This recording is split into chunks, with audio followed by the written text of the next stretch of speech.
But that's a good way to lead in. Like, what do the Cowboys have to do to fix this offense going forward, guys? Like, we've seen, I know you guys talked about how the Cowboys last year going into the bye were kind of stagnant. And then when they came back from the bye, it seemed like stuff started to work out a little bit. But what's the main thing that the Cowboys have to do in any of your guys' opinions? And we'll start off with Bot G this time on offense to kind of get the wheels in motion. Well, the pieces are there. I mean, we saw it on that Pittsburgh game, and I go back to that last drive, or second to the last drive when Martin was hurt. I think we had Brock Hoffman at right guard. We had Bass over on left guard, and they did pretty good. They did really good with that. So I feel like if Zach Martin is hurt, then you need to bench him. You need to let him get healthy and put your players that can play in the game. And if you're not comfortable with BB being center, then put Brock Hoffman at center. Get some veteran center in there that can help kind of dictate the offense a little bit and point some things out for Dak. I think on defense, we're going to be okay. I mean, once we get back to Ron Bland, Micah Parsons, DeMarcus Lawrence, and more importantly, I think Eric Kendricks being that veteran presence that already understands Zimmer's defense. I think that was the biggest thing that we missed out from that. But offensively, I mean, we have Lupke. Instead of handing the ball to Rico, why don't you, or Zeke, give it to freaking Lupke. Let him pound it in.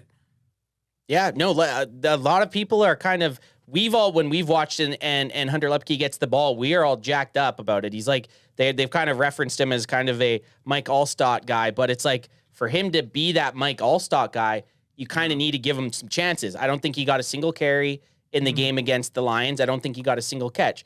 So I don't know, as far as the running game, it's in scrambles, but EJ, if you had to fix the offense right now, what are some main things you would do?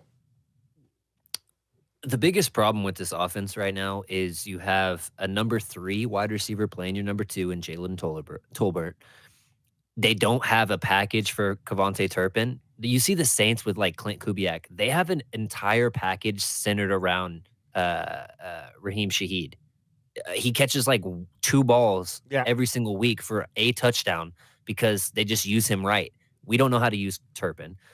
Brooks, I don't know what the hell he's doing. He just needs to just be inactive. Flournoy had a nice catch, fumbled it.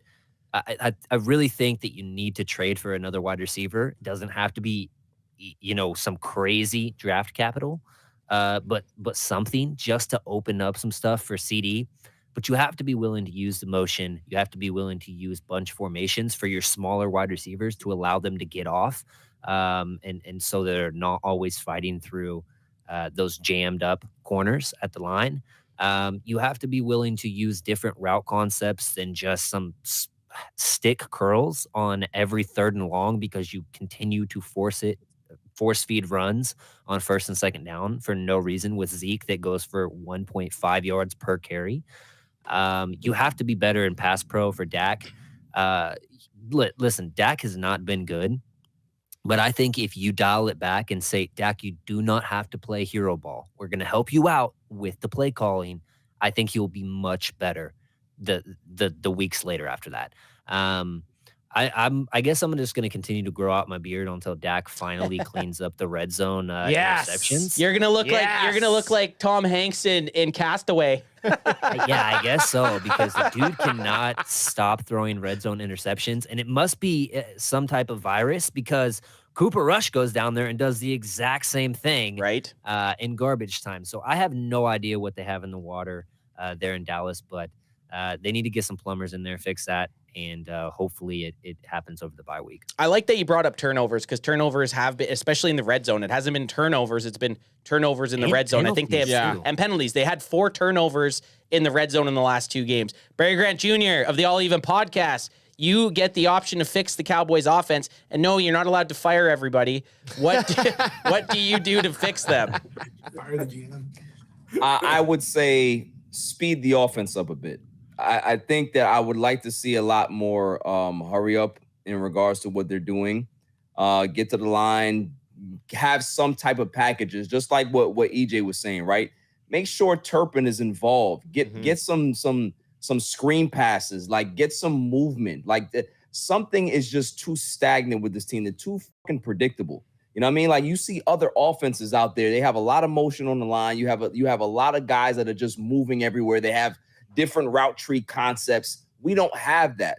And yeah, we're not getting separation. So maybe you need to create some better route trees or whatever it is for these guys so they can be able to manufacture getting open. They can't do it off of skill. So maybe we need to go ahead and have some more, schematic plays for these guys to be able to get open. I think we have probably the worst separation percentage in the league in regards to our receivers. That's not good.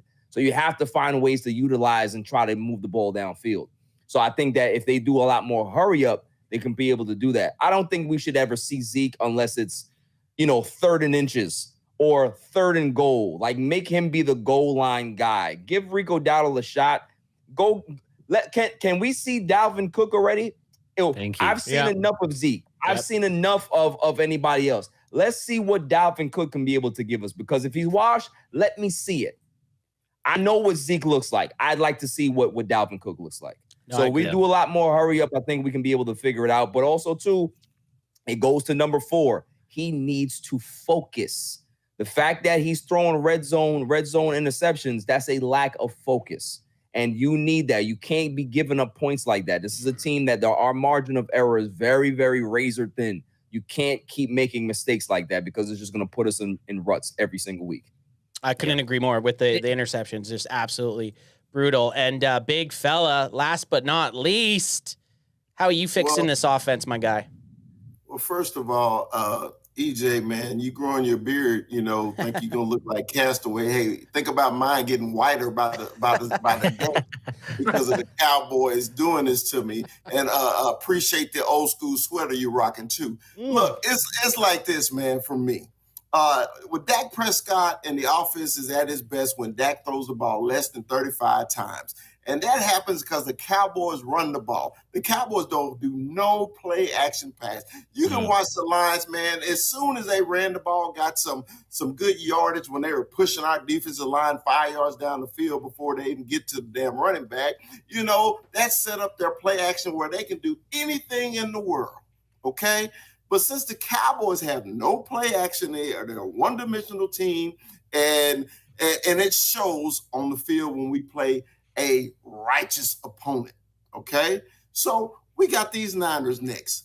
And the last 3 times we played the Niners, what they done to us. And you know why they did it to us? Because they play bully ball. When the Cowboys play teams that bully you, they turn the SOF capital T, soft. They're soft as hell. So I agree with what y'all said. We need a little attitude on the offense. We have no attitude at all, man. Last year, when we were putting up all those points, the offense had attitude. They had a purpose, man. You knew the Cowboys were going to score 30 points every week. You knew it. Now, we're hoping to get 14 from the offense, and we ain't even getting that. Hey, if Brandon Aubrey wasn't on the team, dude, we get shut out. Oh, my goodness. We got shut out. So when Brandon Aubrey outscored the offense, that's a problem, okay? So a guy said this on our show, and I've been stealing it ever since. He said, because we got a good kicker now, it's a detriment to the Cowboys. And I said, how is that a detriment? Because we got a good kicker. He said, Chris, every time we get over the 50, Mike McCarthy gets conservative because he know he has 3 in the bag. Yep. And I was just like, it's true. I didn't believe it. So I'm watching the game, and every time he gets over the 50, his whole offense changes because we got Brandon Aubrey. So my suggestion is, hey man, get your nuts back. Yep. Mike McCarthy, get your nuts back, and let's play some football. Can't find him, bro. His belly's too big. Mike, you got to act like if you don't win another football game, you will never get Whataburger ever again. Oh, shit. Ever again. That's how you have to have that as your focus. EJ, you wanted to say something. Yeah, I was just going to say, Jerry Jones scammed everybody to come to those games since we're 0-3 at home now. But the real scam that happened is anybody that bought a Zeke number 15 jersey. I almost did, man. My God, get your money back. Almost guilty. It was a knockoff site, so it wasn't. You don't want to remember 15 Zeke. No, I don't want to remember 15 Zeke. I look like 15 Zeke right now. EJ is wrong. We're 0-4 at home. 0-4. We're not 0-3. Don't get hey. 0-4. You're right. EJ, You're right. EJ, You're right. don't get big fella fired up. He will come through the screen at you. Okay. Well, and AJ, I said big fella was last, but I'm not going to leave you hanging without your opinion. What do you think you need to do to get this offense back and going? I think like. Okay, well, we have a sponsor. Okay. I'm just kidding. Let's hear it, AJ. Real quick. It is very quick because everyone makes awesome points, and I don't know. The offensive line, I mean, you could continue to kind of find that right mix and medley, and I'd love for them to keep testing guys out. My only holdback to that, which I'm not against, would be like we want Cooper to get the field as much as we can, BB to get the field as much as we can. We want Guyton to get the field as much as they can. If we think that they can eventually develop into the player that we're looking for. Get those growing pains. You got to go through that one way or the other. But anyways, that's just, besides the point. That would help Dak a lot. But I think what would help the offense the most, a running back I don't think is as, like that I think would be one of the more effective things. I just don't think it's most practical right now. But I think the wide receiver option, bringing in someone who could we get for, like, if Amari Cooper's going for a third, and so is Devontae Adams going for a third, who could we get for a fourth? Who's in the tier below Trey Lance. that might be available? Trey Lance. Get Trey Lance. He's a quarterback. Oh yeah, we have him already. Hey, good thing we already got him. I would try Trey Lance at running back. Screw it. Right? I mean, Why not? Or just put him in the QB slot. package. Put him in the slot somewhere. Yeah. Like, just throw a ball at him. We gotta use the man. He's just sitting there. But that's my thing is I'd love, and it doesn't sound like the Cowboys are going to do it. So, I'm kind of bummed out, but I'd love for them to go out and get someone who I'm a little surprised about, who I'm like, okay, like maybe in that Hollywood Brown type of category. He's injured right now, though. But I know what you mean, injured. like a relevance kind of to that. Not Hollywood Brown. I mean, shoot, I wouldn't be against that. But just someone who's like, okay, like you hear his name, you're like, yeah, there's some goodness there. How Brandon Cooks was 2 years before he came to the Cowboys. Absolutely, yes. Kind of a guy before like that. he played on 4 other teams.